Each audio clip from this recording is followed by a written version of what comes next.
Tak a to už tady mám kolem sebe naše dnešní milé hosty.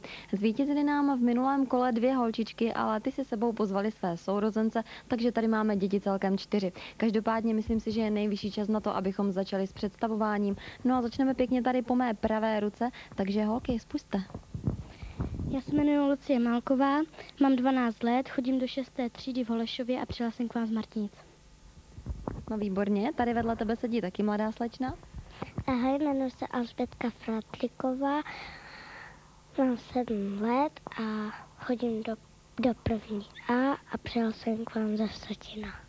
No výborně, tak to už máme další holčičku. Tady máme pro změnu zase kluka, ty jsi bráška Alžbětky, že jo? Ona si tě vzala sebou tady na pomoc, aby jí nebylo smutno. Takže jak pak ty se jmenuješ? Peťa. A čí jsi? Ze Vsetina. Ze Vsetina. A kolik máš roku? 5. 5 roků, no vidíš to. Přece jsme se dostali ke konci, no a na konci řady nám tady sedí další holčička. Jmenuji se Barborka Málková, mám 9 let, chodím do 3. třídy v Martinicích a přijela jsem k vám z Martinic.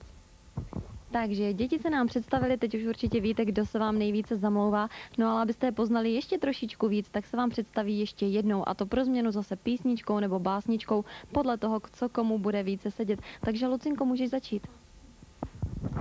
Hledám dům holubí, kdo pak z vás cestu ví, mýval stáj roubenou bílý štít, kde je dům holubí a ta dívka, kde spí, vždyť to ví, že jsem chtěl pro ní žít.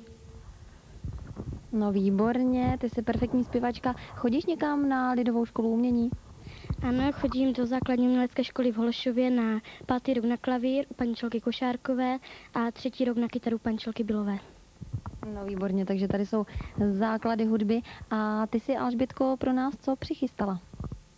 Jakou písničku? Ze zahrady do zahrady. No tak můžeš začít. Šel zahradní do zahrady s motikou, vykopal tam rozmarínu velikou. Nebyla to rozmarína, byl to křen, vyhodil ho zahradníček z okna ven. No výborně, to máme druhou písničku a druhou soutěžící. A teď už si tady vedle sebe poslechneme našeho mladíka jediného, který tady je v tuto chvíli. Peťo, ty máš taky nachystáno něco pro nás, nějakou písničku, básničku? Kýváš, že ano, tak já myslím, že můžeš začít. Mavanaček vít. Plámal jsem mavanaček, vytočila obloha a půlnoci se volali menšího doktora. Doktor se klepe na sedíčko. Potom píše. Píš, pak si dá teď Pak si dá cukru cukru a bude fit. fitku. No, vidíš to, já jsem věděla, že se k tomu konci nějak společně dopracujeme. Radila ti tady dokonce Barborka, takže Barunko, teďka se ukaž ty. Co skrývají za víčky a plameny svíčky, snad hou bílých holubic, nebo jen žal. Tak skončil ten první den zmáčený krví, ani pouťovou panenku nezanechal. Otevři oči, ty uspěchaná, dámo uplakaná. Otevři oči, ta hloupá noc skončí a mír je mezi náma.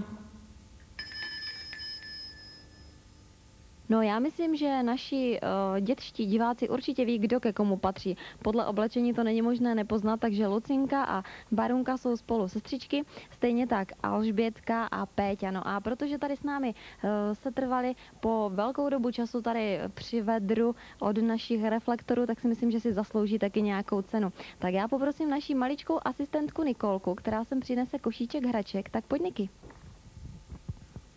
Tak, děkuju. Můžeš si jít zase sednout.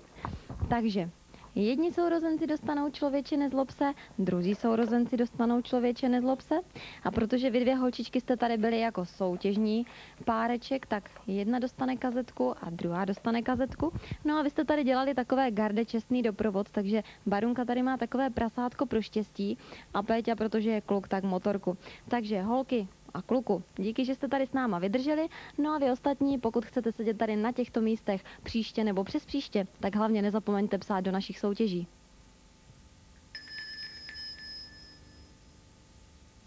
Tak a teď určitě zbystří pozornost úplně všichni, kteří tady na tomhletom stole mají některý ze svých výtvorů, který jste nám samozřejmě v rámci našich soutěží poslali. Všem co nejsrdečněji děkujeme za všechny nádherné dopisy a obrázky. Měli jste za úkol nakreslit nám, jak si představujete jaro. Své nádherné výtvory nám poslali děti z mateřské školy v Kvasicích, které pozdravujeme.